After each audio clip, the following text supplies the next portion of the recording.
Can we have the next question? Any non-Muslim, if not non-Muslim, revert. If not revert, then can be a Muslim. Ya, kalau tidak ada mu'alaf, silakan yang Muslim. Tapi kalau ada mu'alaf, silakan bertanya. Assalamualaikum warahmatullahi wabarakatuh. Waalaikumsalam. Saya Rendra dari Trenggalek. Saya mu'alaf, saya dulu Kristen. Alhamdulillah sudah banyak menjalankan sunnah. Yang saya mau tanyakan sama Dr. Zahir, yang pertama, apakah penganut Injil waktu yang dulu itu bisa masuk surga?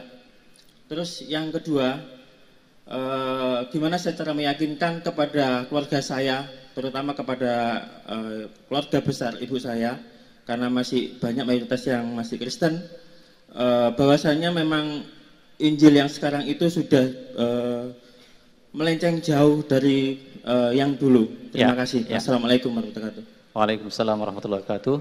His name is Rendra from Trenggalek. He was Christian and he practices Islam now, and he is asking question: is the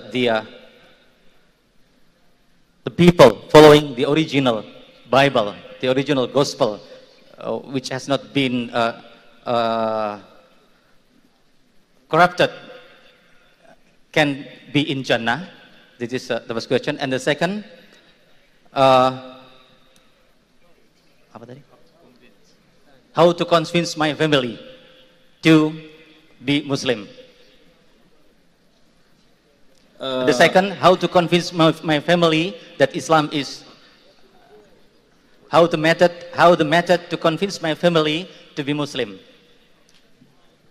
Saya menjelaskan Injil sekarang itu sudah melenceng jauh dari yang dulu. The brother asked two questions. The first question is that he's asking that can he believe in the previous scriptures that were revealed by Allah subhanahu wa ta'ala?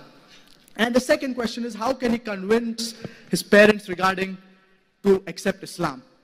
As far as the answer to the first question is concerned, Allah subhanahu wa ta'ala says in the glorious Quran, in Surah Ra'd, chapter number 13, verse number 38, لِكُلِّ أَجَلٍ كِتَابٍ. For each period we have sent a book. By name, 4 revelations are mentioned in the glorious Quran. The Torah, the Zabur, the Injil, and the Quran. The Torah was the Wahi, the revelation that was given to Moses, peace be upon him. The Zabur was the Wahi, the revelation that was given to David, peace be upon him. The Injil was the Wahi, the revelation that was given to Jesus Christ, peace be upon him. And the Quran is the last and final revelation that was revealed to the last and final messenger, Prophet Muhammad, peace be upon him. So by name, 4 revelations are mentioned in the glorious Quran. But there were several other revelations that were revealed. For example, Sufa Ibrahim, the scrolls of Prophet Ibrahim. But we Muslims, we need to believe in all the revelations that were revealed before the glorious Quran, and we need to believe also in the glorious Quran. But all the revelations that were revealed before the glorious Quran, they were only meant for their people and for that time. But today we have to follow the last and final revelation, that is the glorious Quran. So all the previous revelations that were revealed, they were time bound. They were only meant for their that time. But we Muslims, we have to believe in those revelations also, but we have to believe today in the last and final revelation, that is the glorious Quran. And when you're doing dawah to the Christians or people of other faiths, for example the Hindus, when you're doing dawah to them, it is mentioned in their scriptures regarding the oneness of Allah subhanahu wa ta'ala. Today's talk was religion in the right perspective. It showed the various major world religions, and it is mentioned in these religious scriptures that you have to believe in only one God. And I've given a talk on Muhammad sallallahu alaihi wasallam in the various world religious scriptures, which prophesizes in the Bible, in the Hindu scriptures, regarding the coming of Prophet Muhammad, peace be upon him. I would like to give you one verse. It's mentioned in the Gospel of John, chapter number 16, verse number 12 to 14. Jesus Christ, peace be upon him, said, I have many things to say unto you, but ye cannot bear them now. For he, when the Spirit of truth shall come, he shall guide you unto all truth. He shall not speak of himself. All that he hears shall he speak. He shall glorify me. So Jesus Christ, peace be upon him, is talking about a prophet to come, and that is Prophet Muhammad, peace be upon him. It is mentioned in the book of Isaiah, chapter number 29, verse number 12. The book is delivered to thee, saying, read this. pray thee, and he said, I am not learned. So even Jesus Christ, peace be upon him, he prophesies about the coming of Prophet Muhammad, peace be upon him, and whatever book is revealed to Prophet Muhammad, peace be upon him, we need to follow that book. But for today, for us Muslims, our guidance, it is the glorious Quran. I hope that answers the question. Thank you.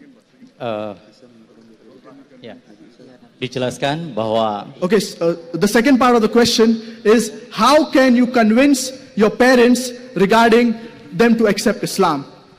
Brother, if you heard today's talk, it talked about religion in the right perspective. That is the concept of God in the major world religions. So you should tell, if your parents, they are Christians, you should tell them that there is not a single unequivocal statement, not a single unambiguous statement in the complete Bible where Jesus Christ, peace be upon him, himself says, I am God, or where he says, worship me. And Jesus Christ, peace be upon him, he never claimed divinity. There are several references mentioned in the Bible wherein Jesus Christ, peace be upon him, he has never claimed divinity. In fact, he said, it is mentioned in the Gospel of John, chapter number 5, verse number 30, I can of my own self do nothing. As I hear, I judge, and my judgment is just. For I seek not my will, but the will of my Father. Same thing is mentioned in the Hindu scriptures, that you have to worship only one God, who has got no images. It is mentioned in Yajurved, chapter number 32, verse number 3, Natasi Pratima Asti. Of that God, there is no image. So in this way, you can convince your non-Muslim parents to accept Islam, and may Allah subhanahu wa ta'ala guide your parents to Islam. I hope that answers the question. Thank you. Setiap zaman ada nabi yang diutus dengan kitab-kitab yang diberikan kepada mereka masing-masing. Taurat diberikan kepada Nabi Musa, Zabur kepada Nabi Daud, Injil diberikan kepada Nabi Isa, dan Al-Quran diberikan kepada Nabi Muhammad. Al-Quran adalah wahyu terakhir, wahyu yang mencakup keseluruhan ajaran-ajaran yang ada dalam kitab-kitab terdahulu itu. Bahkan termasuk kitab-kitab yang tidak disebutkan dan tidak menjadi kitab-kitab seperti Suhufnya Ibrahim. Dan kitab-kitab itu semuanya pada akhirnya berakhir pada ada dalam ajaran Islam, sebagai ajaran Islam. Dan karena itu maka ajaran inilah yang harus dipegangi. Dalam semua kitab dikatakan bahwa Tuhan itu adalah satu. Apakah dalam kitab suci agama Hindu, agama Kristen, agama Yahudi, maupun agama Islam. Maka dengan demikian itu semuanya membenarkan bahwa Tuhan itu adalah Esa, sebagaimana ditegaskan oleh Al-Quran. Seterusnya, dalam semua kitab suci itu juga disebutkan bahwa nanti akan datang pada akhir zaman seorang nabi yang bernama Muhammad sebagai nabi terakhir. Seterusnya, untuk meyakinkan keluarga bahwa dan membuat mereka kemudian masuk Islam, yakinkan bahwa dalam Bible itu tidak pernah dikatakan, dan Yesus tidak pernah mengatakan, Nabi Isa tidak pernah mengklaim bahwa dirinya adalah Tuhan. Demikian pula dikatakan dalam kitab Yajurveda di dalam agama Hindu bahwa kemudian Tuhan-Tuhan itu tidaklah berbentuk banyak, tidak punya image Tuhan itu. Demikian yang dijawab, dan dengan demikian diharapkan bahwa kemudian Anda bisa mengajak keluarga ke dalam Islam. Yes, thank you. Terima kasih. Bisa mohon izin untuk bersalaman dengan Dr. Zakir Naik. He asked permission to shake your hand. Yes, come, maju, silakan ke depan.